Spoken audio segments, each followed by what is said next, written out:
بسم اللہ الرحمن الرحیم۔ السلام علیکم پیارے دوستو، آج کے اس ویڈیو میں ہم آپ کو اللہ کے پیارے نبی حضرت محمد مصطفیٰ صلی اللہ تعالی علیہ وسلم کا بچپن سے لے کر جوانی تک کا پورا واقعہ بتانے والے ہیں، جس کو سن کر آپ سبھی کا دل خوش ہو جائے گا۔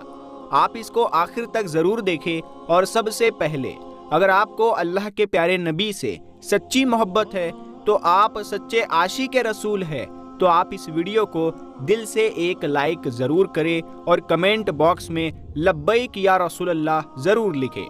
تو چلیے دوستو شروع کرتے ہیں۔ دوستو، سب سے پہلے عرب میں قبیلائی سنسکرتی کا جاہلانہ رواج تھا، یعنی ہر قبیلے کا اپنا اپنا دھرم تھا، اپنا اپنا مذہب تھا، اور ان سب کے دیوی دیوتا بھی الگ الگ ہی تھے۔ کوئی مورتی کی پوجا کرتا تھا تو کوئی آگ کی۔ یہودیوں اور عیسائیوں کے قبیلے تھے، اور وہ بھی مذہب کے بگاڑ کے شکار تھے۔ اس وقت لوگ اللہ کو چھوڑ کر انسانوں اور پیڑ پہاڑوں کی پوجا کرنے میں لگے ہوئے تھے۔ پورے عرب میں ہنسا کا بول بالا تھا، عورتیں اور بچے محفوظ نہیں تھے، لوگوں کی جان اور مال کی سرکشا کی کوئی گارنٹی نہیں تھی۔ اس اندھیرے دور سے دنیا کو باہر نکالنے کے لیے اللہ نے حضرت محمد مصطفیٰ صلی اللہ تعالی علیہ وسلم کو اپنا پیغمبر بنا کر اس دنیا میں بھیجا۔ دوستو، حضور صلی اللہ تعالی علیہ وسلم 12 ربیع الاول 571 عیسوی کو پیر کے دن اور صبح صادق کے وقت مکہ میں پیدا ہوئے۔ آپ کے پیدا ہوتے ہی آپ کے دادا عبد المطلب آپ کو گود میں اٹھا کر کعبہ شریف میں لے گئے، آپ کے لیے دعائیں کی اور آپ کا نام رکھا محمد۔ پوتے کی پیدائش کی خوشی میں آپ کے دادا نے 7ویں دن اپنے قبیلے کے لوگوں کو دعوت دی۔ لوگوں نے آ کر آپ کے دادا سے پوچھا کہ آپ نے ان کا نام محمد کیوں رکھا ہے؟ تو آپ کے دادا نے جواب دیا کہ میں چاہتا ہوں کہ میرے پوتے پر اسلام کا اثر پڑے، اور آپ کی والدہ سیدہ امینہ نے آپ کا نام احمد رکھا۔ دوستو، پیغمبر حضرت محمد مصطفیٰ صلی اللہ تعالی علیہ وسلم جب پیدا ہوئے تو آپ کی ختنہ پہلے سے ہی کی ہوئی تھی۔ آپ کی آنکھوں میں سرما بھی لگا ہوا تھا، اور آپ کا تمام بدن پاکیزہ تھا۔ جب آپ کے دادا عبد المطلب نے اپنے پوتے کو ختنہ شدہ اور ناف کٹا ہوا پایا تو وہ بہت زیادہ خوش ہوئے اور فرمایا کہ میرا پوتا بڑی نرالی اور بڑی شان والا ہوگا۔ اور یہی نہیں، جب آپ صلی اللہ تعالی علیہ وسلم پیدا ہوئے تو آپ کی مٹھی مبارک بھی بند تھی، مگر شہادت والی انگلی آسمان کی طرف اٹھی ہوئی تھی، اور ایسا لگ رہا تھا جیسے خدا کی وحدانیت کا اقرار کر رہی ہے۔ دوستو، جب حضرت محمد صلی اللہ تعالی علیہ وسلم پیدا ہوئے تو اس وقت عرب میں یہ رواج ہوا کرتا تھا کہ شہر کے بڑے لوگ اپنے بچوں کو دودھ پلوانے کے لیے اور پلنے بڑھنے کے لیے گاؤں دیہاتوں میں بھیج دیا کرتے تھے، تاکہ گاؤں دیہات کی کھلی ہوا میں رہ کر ان کا بچہ خوب صحت مند بنے۔ کیونکہ دوستو، اس زمانے میں گاؤں دیہات کا موسم شہروں کے مقابلے زیادہ صاف ستھرا اور زیادہ اچھا ہوا کرتا تھا۔ اسی وجہ سے گاؤں دیہات میں پلے بچے زیادہ صحت مند اور موٹے تازے ہوا کرتے تھے۔ دوستو، اسی رواج کے مطابق پیغمبر حضرت محمد صلی اللہ تعالی علیہ وسلم کو بھی مکہ سے دور طائف کے قریب ایک علاقہ ہے جس کو بنی سعد قبیلہ کہا جاتا ہے، وہاں لے جایا گیا اور ایک دائی کو سونپ دیا گیا جس کا نام دائی حلیمہ تھا، اور وہ بنی سعد قبیلے سے تھی، اسی لیے ان کو حلیمہ سعدیہ بھی کہا جاتا ہے۔ دوستو، اس کے 2 بڑے مقصد تاریخ کی کتابوں میں لکھے گئے ہیں۔ پہلا مقصد تو یہ تھا کہ اس وقت لوگ شہر کی آب و ہوا سے ہٹ کر دیہات کی اچھی اور تازی ہوا میں اپنے بچوں کو بھیجتے تھے تاکہ وہ اچھے صحت مند ہو جائے، اور اسی کے ساتھ دوسرا مقصد یہ تھا کہ وہ ان کے ساتھ رہ کر اچھی طرح سے عربی زبان بھی سیکھ لے۔ ان دونوں مقصد کے لیے شہر کے لوگ اپنے بچوں کو پلنے بڑھنے کے لیے گاؤں دیہاتوں میں بھیجا کرتے تھے۔ دوستو، دائی حلیمہ بہت غریب گھرانے سے تھی، اسی لیے انہوں نے آپ صلی اللہ تعالی علیہ وسلم کی پرورش کا بیڑا اٹھایا، یہ سوچ کر کہ 2 سال ان کی پرورش کروں گی تو اس کے بدلے میں مجھے کچھ مال مل جائے گا تاکہ اس سے اس کی زندگی کا گزر بسر اچھی طرح سے ہو سکے۔ دوستو، جیسے ہی حضرت آمینہ نے اپنے پیارے بیٹے حضرت محمد صلی اللہ تعالی علیہ وسلم کو دائی حلیمہ کے حوالے کیا، اور جو ہی دائی حلیمہ نے آپ صلی اللہ تعالی علیہ وسلم کو اپنی گود میں اٹھایا تو اسی وقت سے دائی حلیمہ کی زندگی میں رحمت اور برکت ہونا شروع ہو گئی۔ دوستو، اس وقت عربوں میں یہ رواج تھا کہ بچے کی پرورش کا ذمہ 2 سال کا ہوا کرتا تھا اور ہر 6 مہینے کے بعد بچے کو اس کے گھر والوں سے ملانا ہوتا تھا۔ اسی رواج کے مطابق دائی حلیمہ بھی 6 مہینے کے بعد پیغمبر حضرت محمد صلی اللہ تعالی علیہ وسلم کو ان کی ماں سے ملانے کے لیے مکہ پہنچی۔ ان کے ساتھ ان کا شوہر حارث اور ان کا ایک چھوٹا بچہ بھی تھا جو ان کی گود میں تھا۔ وہ بچہ بھوک سے رو رہا تھا کیونکہ حلیمہ بہت کمزور تھی اور کھانے پینے کی کمی بھی تھی۔ اسی وجہ سے دائی حلیمہ دودھ نہیں پلا پا رہی تھی، لیکن جیسے ہی اس نے اللہ کے پیغمبر حضرت محمد صلی اللہ تعالی علیہ وسلم کو اپنی گود میں اٹھایا اور ان کو دودھ پلانا شروع کیا تو پیغمبر حضرت محمد صلی اللہ تعالی علیہ وسلم نے خوب سیر ہو کر دودھ پیا، اور آپ صلی اللہ تعالی علیہ وسلم کے دودھ پی لینے کے بعد دائی حلیمہ نے اپنے معصوم سے بچے کو بھی خوب دودھ پلایا۔ یہ دیکھ کر حلیمہ پریشان ہو گئی کہ یہ کیا معاملہ ہوا۔ وہ جب مکہ آ رہی تھی تو ان کے پاس دودھ نہیں تھا، مگر جب سے یہ بچہ ان کی گود میں آیا ہے تب سے اللہ کی طرف سے خاص رحمتوں کا آنا شروع ہو گیا ہے۔ دوستو، اس کے بعد دائی حلیمہ اپنے شوہر حارث اور اپنے بچے اور پیغمبر حضرت محمد صلی اللہ تعالی علیہ وسلم کے ساتھ ایک دبلی پتلی سی اونٹنی پر سوار ہو گئی۔ وہ اونٹنی جب بنی سعد قبیلے سے نکل کر مکہ کی طرف آئی تھی تو وہ بہت ہی سستی سے چلتی ہوئی مکہ پہنچی تھی، کیونکہ وہ بہت کمزور ہو چکی تھی، کیونکہ خود جب دائی حلیمہ غریب گھرانے سے تھی، ان کے پاس کچھ کھانے کے لیے صحیح سے نہیں تھا، تو ان کی اونٹنی کو بھی وہ ٹھیک سے نہیں کھلا پا رہی تھی، تو اسی لیے ان کی اونٹنی بہت زیادہ کمزور ہو چکی تھی۔ لیکن اب معاملہ یہ ہوا کہ دائی حلیمہ کی اونٹنی سب سے آگے چل رہی تھی۔ دائی حلیمہ کی سہیلیوں نے اپنی آنکھوں سے دیکھا کہ دائی حلیمہ کی یہ وہی اونٹنی تھی جو مکہ میں بڑی سستی سے آئی تھی۔ اب اس اونٹنی کو آخر کیا ہو گیا کہ وہ اب بڑی رفتار سے چل رہی تھی۔ دوستو، یہ نظارہ دیکھ کر دائی حلیمہ کی سہیلیاں کہنے لگی، حلیمہ ہم پر رحم کرو، دھیرے چلو، کیا یہ وہی اونٹنی ہے جس پر تم مکہ آئی تھی؟ تو یہ سن کر دائی حلیمہ کہنے لگی کہ جب سے یہ بچہ میری گود میں آیا ہے تب سے معلوم نہیں عجیب عجیب سے واقعے میرے ساتھ ہونے لگے ہیں۔ دوستو، اس کے بعد دائی حلیمہ کی زندگی میں رحمتوں اور برکتوں کا سلسلہ چلتا رہا، اور ایسے کرتے کرتے 2 سال پورے ہونے کو آ گئے، یعنی کہ بچے کی پرورش کا ذمہ پورا ہونے کو آ گیا۔ جو ایگریمنٹ ہوا تھا وہ پورا ہو رہا تھا۔ خیر اور برکتوں کا سلسلہ دائی حلیمہ نے ان 2 سالوں میں اپنی زندگی میں خوب دیکھا۔ اسی وجہ سے ان کا دل نہیں چاہ رہا تھا کہ وہ اس نورانی بچے کو واپس اپنے گھر والوں کو سونپ دے، مگر دستور کے مطابق 2 سال کے بعد اس کو واپس سونپنا ہی تھا۔ اسی لیے 2 سال کے بعد دائی حلیمہ پیغمبر حضرت محمد صلی اللہ تعالی علیہ وسلم کو اپنے ساتھ لے کر مکہ کی طرف نکل پڑی۔ جب وہ مکہ میں پہنچی تو حضرت آمینہ سے کہنے لگی کہ آپ کا بچہ بڑا ہی برکتوں و رحمتوں والا بچہ ہے۔ جب سے یہ بچہ میری گود میں آیا ہے تب سے میری تو زندگی ہی بدل گئی ہے، میری زندگی میں برکتوں و رحمتوں کا دور شروع ہو گیا ہے۔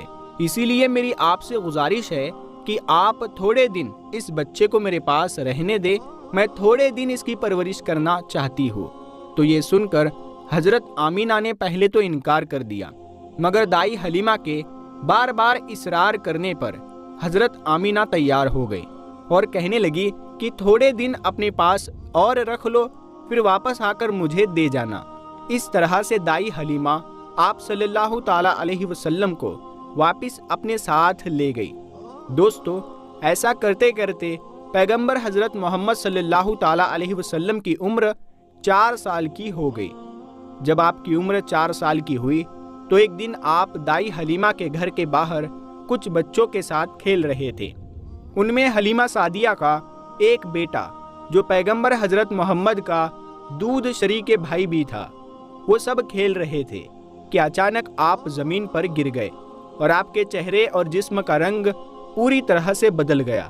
دوستو، تاریخ کی کتابوں میں ہے کہ اس وقت حضرت جبرائیل علیہ السلام پہلی بار پیغمبر حضرت محمد صلی اللہ تعالیٰ علیہ وسلم سے ملنے آئے تھے۔ جیسے ہی حضرت جبرائیل علیہ السلام آپ کے پاس آئے تو آپ کو زمین پر لیٹا کر آپ کے سینے کو چاک کر دیا، یعنی کہ آپ کے سینے کو کھول دیا اور آپ کے دل کو باہر نکال لیا۔ اس کے بعد آپ کے دل کو زمزم کے پانی سے دھویا اور آپ کے دل پر ایک کالے رنگ کا چھوٹا سا لوتھڑا تھا، اس کو ہٹا دیا اور یہ کہا کہ آج سے شیطان کے حصے کو دور کر دیا، اور اس کے بعد آپ کے دل کو واپس آپ کے سینے میں رکھ دیا۔ دوستو، ادھر یہ دیکھ کر آپ کے ساتھ کھیل رہے بچے گھبرا گئے کہ آپ کو کیا ہو گیا ہے، آپ کا چہرے کا رنگ اتنا پیلا کیوں پڑ گیا ہے۔ اسی لیے وہ دوڑے دوڑے دائی حلیمہ کے پاس پہنچ گئے اور کہنے لگے کہ محمد کا کسی نے قتل کر دیا ہے۔ تو یہ سن کر دائی حلیمہ بہت گھبرا گئی اور پریشان ہو اٹھی اور بھاگتی ہوئی سوچنے لگی کہ مجھے 2 سال کے بعد اس بچے کو اپنی ماں کو دے دینا چاہیے تھا، اب اس کی ماں کو میں کیا منہ دکھاؤں گی۔ یہ سوچتے ہوئے دائی حلیمہ بھاگتی ہوئی آپ صلی اللہ تعالیٰ علیہ وسلم تک پہنچی تو حلیمہ نے دیکھا کہ آپ کے جسم کا رنگ بدلا ہوا ہے، مگر تھوڑی دیر کے بعد آپ کو ہوش آ گیا۔ یہ دیکھ کر حلیمہ کی جان میں جان آئی اور کہنے لگی اب اس کو اور نہیں رکھوں گی اپنے پاس۔ اس کے بعد دائی حلیمہ مکہ پہنچی اور پیغمبر محمد کو حضرت آمینہ کے حوالے کر دیا۔ دوستو، اس کے بعد 4 سال کی عمر کے بعد آپ اپنی ماں حضرت آمینہ کے پاس رہنے لگے۔ دوستو، پیغمبر حضرت محمد صلی اللہ تعالیٰ علیہ وسلم کی عمر مبارک جب 4 سال کی ہوئی تو آپ مکہ میں واپس آ گئے اور اس کے بعد آپ اپنی والدہ حضرت آمینہ کے پاس رہنے لگے۔ اس کے بعد زندگی کے دن بیتتے چلے گئے۔ سن 575 یا 576 میں جب آپ کی عمر 5 اور 6 سال کے بیچ ہوئی تب آپ اپنی ماں حضرت آمینہ کے ساتھ اور اپنے دادا عبد المطلب کے ساتھ مدینہ کی طرف نکلے۔ مدینہ میں آپ کے لیے 2 خاص باتیں تھیں۔ ایک تو یہ کہ مدینہ میں آپ کے والد حضرت عبداللہ کی قبر مبارک تھی، اور دوسری بات یہ کہ مدینہ میں آپ کے دادا عبد المطلب کا ننیحال بھی تھا۔ دوستو، اس زمانے میں سفر 1 مہینے یا 1.5 مہینے کا ہوا کرتا تھا، اسی لیے آپ کا یہ سفر بھی تقریباً مہینے بھر کا تھا۔ 1 مہینے کے بعد جب آپ پلٹ کر واپس مکہ کی طرف آ رہے تھے تو آپ کی زندگی میں جو واقعہ پیش آیا جس کو دیکھ کر آپ کے دادا عبد المطلب بھی رونے لگے۔ اللہ کے پیغمبر صلی اللہ تعالیٰ علیہ وسلم کو اپنے بچپن کی عمر میں ہی آپ کو دوسرا بڑا جھٹکا لگا اور اللہ نے آپ کو ایک اور آزمائش میں ڈال دیا۔ دوستو، ہوا یہ کہ آپ جب 1 مہینے کے بعد مدینہ سے واپس مکہ آ رہے تھے تو راستے میں ہی آپ کی والدہ حضرت آمینہ کی طبیعت بگڑ گئی اور وہ بری طرح سے بیمار پڑ گئی اور اس کے بعد ان کا انتقال ہو گیا۔ مکہ اور مدینہ کے بیچ الابوا نام کی ایک جگہ ہے، وہیں پر حضرت آمینہ کو دفن کیا گیا اور اس طرح سے آپ 6 سال کی عمر میں ہی یتیم ہو گئے۔ آپ کی اس حالت کو دیکھ کر آپ کے دادا عبد المطلب بہت پریشان ہوئے اور وہ رونے لگے۔ ایک تو یہ کہ آپ کی پیدائش کے کچھ دن پہلے آپ کے والد حضرت عبداللہ کا انتقال ہو گیا تھا، اور اب دوسرا جھٹکا یہ لگا کہ آپ کی عمر ابھی 6 سال کی ہی تھی کہ آپ کی والدہ کا بھی انتقال ہو گیا۔ یہ دیکھ کر آپ کے دادا عبد المطلب کو بہت دکھ ہوا، مگر وہ بھی کیا کرتے، ایک دن تو سب کو مرنا ہے۔ اس کے بعد آپ کے دادا عبد المطلب نے آپ کو اپنی گود میں اٹھایا اور مکہ کی اور چل پڑے، اس فکر کے ساتھ، اس سوچ کے ساتھ کہ آخر اس معصوم سے بچے کے ساتھ ایسا کیوں ہو رہا ہے۔ دوستو، آپ ذرا سوچ کر دیکھیے کہ ان بچوں پر کیا بیتتی ہوگی جو بچپن میں ہی یتیم ہو جاتے ہیں، جن کے والد اور والدہ کا انتقال بچپن میں ہی ہو جاتا ہے۔ اس کے بعد ایسے بچوں کو لوگ دھکار بھری نظروں سے دیکھتے ہیں، پھر ایسے بچوں کے ساتھ اچھا برتاؤ بھی نہیں کیا جاتا، مگر آپ صلی اللہ تعالیٰ علیہ وسلم کے ساتھ اللہ کی مدد تھی۔ جیسا کہ اللہ نے خود قرآن پاک میں ارشاد فرمایا ہے کہ آپ کے یتیم ہونے پر اللہ کی مدد آپ کے ساتھ تھی، اسی وجہ سے آپ کے ساتھ اچھا معاملہ پیش آیا اور اللہ نے آپ کو سہارا دیا۔ دوستو، اس کے بعد آپ کے دادا عبد المطلب آپ کو غم کے ساتھ لے کر مکہ میں پہنچے آپ کے گھر کے اندر غم کا ماحول تھا۔ ابو طالب جو آپ کے چچا تھے وہ آپ کو اس حالت میں دیکھ کر رونے لگے۔ ابو طالب آپ کو بہت چاہتے تھے اور عبد المطلب بھی اپنے بیٹوں سے سب سے زیادہ اور اپنے پوتوں میں سب سے زیادہ پیغمبر حضرت محمد صلی اللہ تعالیٰ علیہ وسلم کو چاہتے تھے۔ پیارے دوستو، ہم آپ کو بتا دیں کہ عبد المطلب وہ شخص تھے جو قریش کے بہت بڑے سردار تھے۔ ان کی لوگ سب سے زیادہ عزت کیا کرتے تھے۔ کعبہ کی چھاؤں میں ان کے لیے ایک خاص فرش بچھایا جاتا جس پر صرف وہ اکیلے بیٹھتے تھے، کسی دوسرے کو اس پر بیٹھنے کی اجازت نہیں ہوتی تھی۔ اللہ کے پیغمبر حضرت محمد صلی اللہ تعالیٰ علیہ وسلم ابھی چھوٹے تھے، کھیلتے کھیلتے وہاں پر آ جایا کرتے تھے اور آ کر اس پر بیٹھ جایا کرتے تھے، اور حضرت عبد المطلب کے ساتھ ہی آگے آتے تاکہ ان کو اٹھا کر وہاں سے الگ بٹھا دیا جائے، لیکن عبد المطلب ان کو روکتے تھے اور کہتے تھے کہ یہ میرا پوتا ہے اور اسے بیٹھنے دو۔ پھر آپ کے دادا آپ کے سر پر اور آپ کی پیٹھ پر ہاتھ پھیرتے اور آپ کو اپنے پاس بٹھا لیتے تھے۔ دوستو، کہنے کا مطلب یہ ہے کہ آپ کے دادا عبد المطلب کے دل میں آپ کے لیے محبت کوٹ کوٹ کر بھری ہوئی تھی۔ آپ کی وہ ہر خواہش کا خیال رکھتے تھے، آپ کی ہر ضرورت کو وہ پورا کیا کرتے تھے، آپ کو کسی بھی طرح کی کوئی تکلیف نہیں ہونے دیتے تھے۔ وہ ہمیشہ آپ کو اپنے ساتھ رکھتے، اپنے ساتھ میں گھماتے پھراتے اور ہمیشہ آپ کو خوش رکھتے۔ دوستو، ایسا کرتے دن بیتتے چلے گئے۔ اب آپ کی عمر مبارک 8 سال کی ہو گئی، مگر سوچئے اللہ کے نبی نے کیسی کیسی آزمائشوں سے گزر کر اپنی زندگی کا سفر پورا کیا۔ اب آپ کی عمر مبارک 8 سال 2 مہینے اور 10 دن کی ہوئی تو ایک دن اچانک آپ کے دادا عبد المطلب کا بھی انتقال ہو گیا۔ مرتے وقت آپ کے دادا نے آپ کی پرورش کا ذمہ ابو طالب کو سونپ دیا۔ ابو طالب آپ کے سگے چچا تھے۔ دوستو، ذرا سوچئے اس بچے پر کیا گزرتی ہوگی جس کے بچپن میں نہ تو ماں کا ساتھ ہوتا ہے اور نہ ہی باپ کا ساتھ، ایک دادا کا سہارا ہوتا ہے، وہ بھی چلا جاتا ہے۔ اس کے بعد آپ کی پرورش کا ذمہ آپ کے چچا ابو طالب اٹھاتے ہیں۔ دوستو، اس کے بعد ابو طالب نے آپ کو سہارا دیا، آپ کی ہر طرح سے حفاظت کی، آپ کی دشمنوں سے، تلوار سے، ہر طرح سے آپ کو محفوظ رکھا اور آخری سانس تک آپ کی مدد کرتے رہے۔ حالانکہ ابو طالب پیسے والے نہیں تھے، پھر بھی آپ کو کسی بھی بات کی کمی محسوس نہیں ہونے دی۔ آپ جس بھی چیز کی خواہش کرتے تھے آپ وہ پوری کر دیتے تھے۔ پیارے دوستو، اس کے بعد دن بیتتے چلے گئے۔ ابو طالب جب بھی کسی سفر پر جاتے تو آپ پیغمبر حضرت محمد صلی اللہ تعالیٰ علیہ وسلم کو اپنے ساتھ لے کر جاتے، کیونکہ اس زمانے میں سفر بہت لمبا ہوا کرتا تھا، 1-1.5 مہینے کا سفر ہوتا تھا، اور ابو طالب نہیں چاہتے تھے کہ یہ معصوم سا بچہ جس کے نہ والد نہ والدہ کا سہارا ہے، نہ کوئی دادا کا سہارا ہے، اس کو کسی اور کے بھروسے چھوڑ کر نہیں جانا چاہیے۔ تو دوستو، ایک بار ابو طالب اپنے قافلے کے ساتھ ملک شام کی طرف تجارت کے لیے روانہ ہوئے۔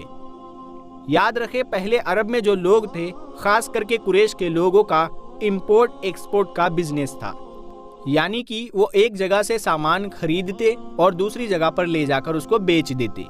اس طرح سے وہ لوگ سامان کی خرید فروخت کیا کرتے تھے۔ اسی کام کے سلسلے میں ابو طالب اپنے قافلے کے ساتھ ملک شام کی طرف نکلے۔ ساتھ میں آپ نے پیغمبر حضرت محمد صلی اللہ تعالیٰ علیہ وسلم کو لے لیا اور آپ کو ایک اونٹنی پر سوار کر دیا۔ ابو طالب کا جب یہ قافلہ ملک شام کے بارڈر پر پہنچا تو ان کو رات وہیں پر ہو چکی تھی، اسی لیے انہوں نے وہیں پر اپنا پڑاؤ ڈال لیا تاکہ وہ وہیں پر رات گزار سکے اور اپنی تھکان کو دور کر سکے۔ دوستو، ہم آپ کو بتا دیں کہ اس زمانے میں راہب ہوا کرتے تھے جو ایک جگہ سے دوسری جگہ پیدل جایا کرتے تھے۔